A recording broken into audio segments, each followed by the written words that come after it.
Alright Addison, so we have an upcoming election for mayor, and what better way to find out a little bit more behind these candidates than doing an interview. So we interviewed one of the potential candidates to find out a little bit more behind her backstory and what she wants to do in this upcoming election. So let's listen in and hear her thoughts on what she would hope to do if she was elected mayor.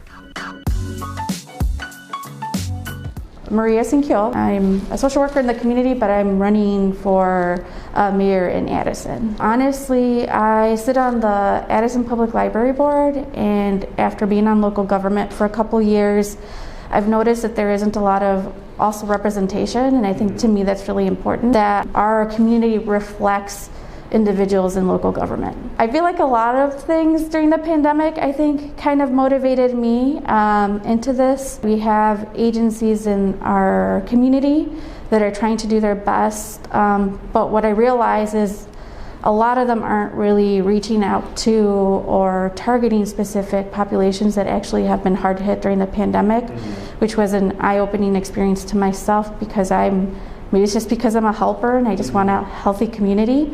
So people that have been sick haven't been able to get the assistance and support they need. More or better transparency when it comes to using taxpayer dollars. I feel like even when it comes to redevelopment of parts of our community, people in our community haven't had a voice into what gets redeveloped. I think of Driscoll, for example, that was taken down, and that property looked really nice as like a wooded spatial area, and now it's being redeveloped. So some of our parks that we used to have, or natural land, is something that I want to preserve and keep, while at the same time listening to what our community actually needs to help with the redevelopment of our community. Honestly, I would really like term limits. I would really like affordable housing. I know that I came from a community that's still there, Green Oaks, that unfortunately is no longer, the buildings are still up, but I feel like areas that need to be redeveloped to be affordable for people to want to stay in the community. I also think we need to look at succession planning and looking at developing other leaders in our community that could fulfill some of these local positions on boards, because I do feel I grew up here. A lot of the people that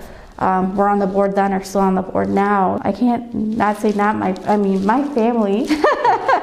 We grew up in low-income housing. My mom always stressed to us that she wanted us to be better and do better. They see how important it is for us to be involved in our community as well. Honestly, it means a lot. I've been here, I've been working in my position for about 13 years, so I've been able to see even some of my students that were in preschool grow up to be in high school, and even still communicating and keeping in contact with families who update me on their children and how things are going. Really, I would like us to continue to represent our members' voices. I want to hear feedback from people. I want to know what's important to them and what we could be doing together to make things better. I know what people have gone through in this community, and even during this pandemic. I'm hoping that people see me as someone that would advocate for their needs and for more resources and support that we could get, that impacts everyone. I'm also open to having conversations, because I think sometimes when we don't have those conversations with individuals, they may not know why to vote, and I think that's important.